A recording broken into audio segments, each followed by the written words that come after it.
What's up, metal and heavy music fans? It's Flight of Icarus again with MetalTrenches.com, and today I'd like to recommend to you British Columbia progressive metalcore crew Neck of the Woods with their new album, The Annex of Ire, via Pelagic Records. But before I do that, if you haven't already, please do subscribe to the channel and hop down the description for plenty of links there. But let's get into it.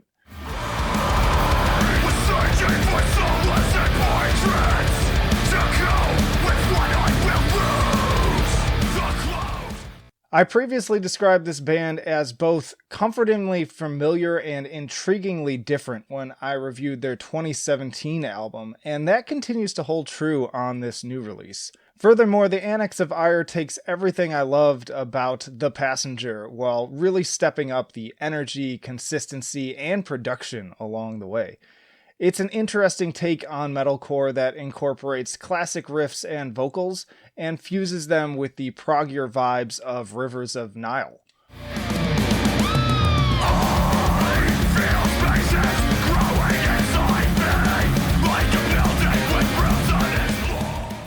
From the very first track, we hear these worlds collide in an explosion of bouncy riffage and fiery screams. The drums seem to cascade endlessly over a dark precipice, complemented by a variety of multi-textured hooks. Around the 3-minute mark, the warm, rumbling bass leads us into an increasingly complex bridge, and then further still floating down a soothing respite stream, complemented by acoustic guitar before that final push.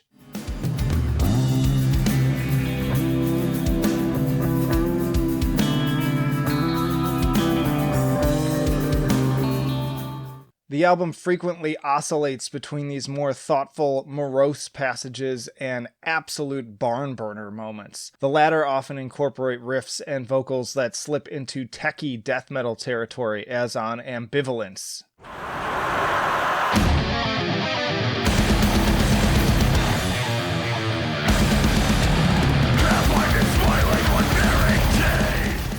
And also the absolutely destructive Vision Loser. I don't know about you, but parts like those make me want to put my fist through concrete.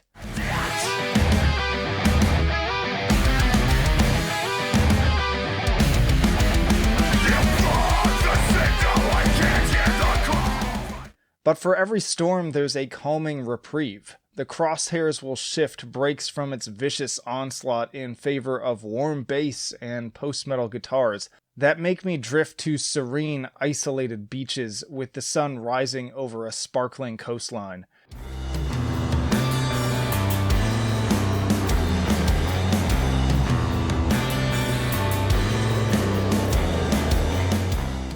And there are also some ripping solos scattered throughout the album that are not only a wonder of technical proficiency, but also shoving me headfirst into intense emotional catharsis.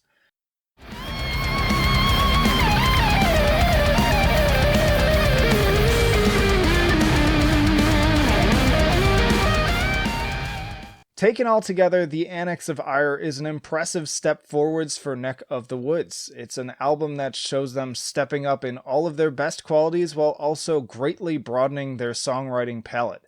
I give it a 10 for enjoyability. Not only is it great the first time, but it's one that gets better with each subsequent listen.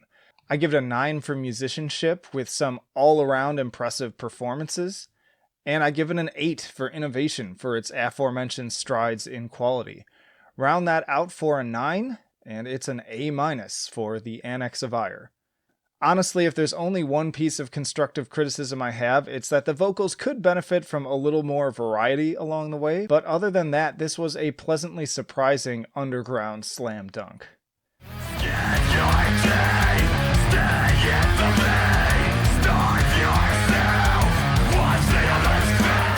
Thanks as always for watching, everyone, and again, if you haven't already, please do hit that subscribe button, like the video if you enjoyed it, give us a comment, share it around, and also hop down the description. You can find links to all of our social media, the email newsletter, and also our Patreon and Subscribe Star. Even just $1 a month if you feel like you're getting added value from these videos and you keep coming back or keep checking out the podcast, then by all means, it makes a huge difference, and I really appreciate it.